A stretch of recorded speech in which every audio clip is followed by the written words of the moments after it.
Greetings, Alpha Adventurers. Prepare yourselves for an adrenaline-fueled expedition into the art of persuasion, where dominance is the currency and influence is the ultimate prize.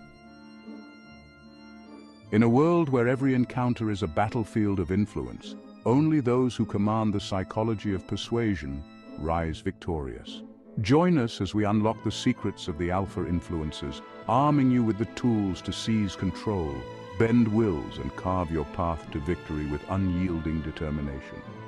You will probably be shocked as we go through with them, as you might have experienced them but never knew about them. Technique 1, door in the face. In this technique, you start big, asking for something huge, knowing it'll probably get turned down. Then you follow up with a smaller, more reasonable request. People are more likely to say yes to the smaller ask after saying no to the bigger one, feeling like they owe you a favor. For example, you ask your friend for $100 expecting a no. After they say no, you ask if they can spot you $20 for lunch. Because they turned down the big ask, they might feel bad and agree to the smaller one. Technique 2, lowball. In this technique, you offer something really good up front, like a great deal, but then you reveal hidden costs or conditions later. Once someone has already agreed, they're more likely to stick with their decision, even if there are surprises. For example, a car salesperson tells you a car is super cheap, so you agree to buy it. Then they tell you about extra fees, but you're already committed, so you go through with it. Technique 3, the bait and switch technique.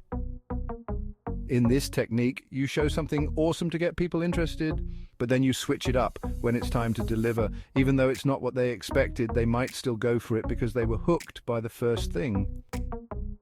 For example, you see an ad for a popular video game console at a low price, but when you go to buy it, it's sold out.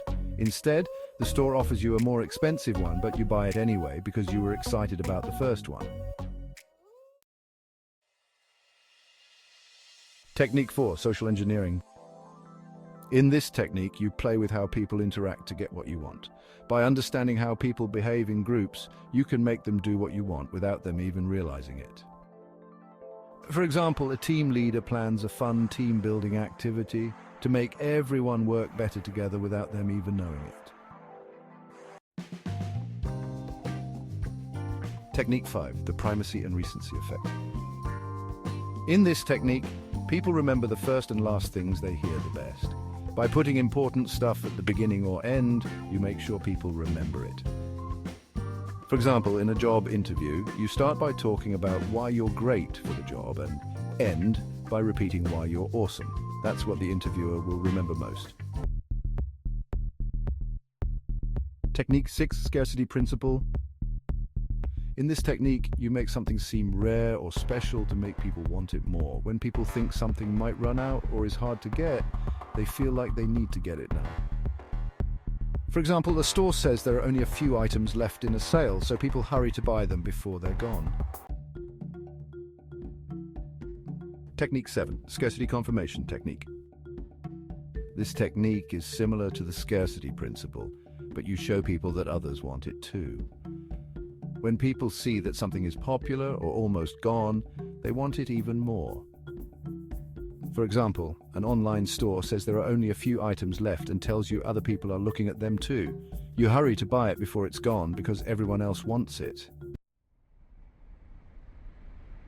Technique 8, Contrast Principle. In this technique, you show people something not as good first.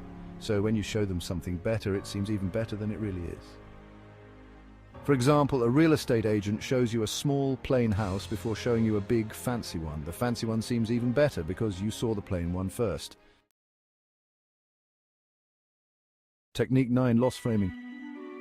In this technique, instead of talking about what you'll get, you talk about what you might lose if you don't do something. People really hate losing things, so they're more likely to do what you want. For example, an insurance company might say you could lose a lot of money if something bad happens, so you buy insurance to make sure you don't lose anything. Technique 10, Authority Attribution. In this technique, you make your message seem more important by saying it came from someone smart or important. People trust it more because they think someone who knows a lot said it. For example, a company says doctors recommend their medicine so people trust it more and buy it. Bonus. Foot in the door technique. This technique is an inverse of the door in the face technique. Here you begin with a small request or action before gradually escalating to larger ones. It relies on the principle of consistency, where individuals are more likely to comply with larger requests after agreeing to smaller ones to maintain a self-perception of consistency and reliability. For example, asking someone to sign up for a newsletter and then later asking them to purchase a subscription. Don't hesitate, don't falter, and certainly don't miss out. Smash that subscribe button and join us on this exhilarating crusade to claim your rightful throne as a titan of persuasion. See you in the next video.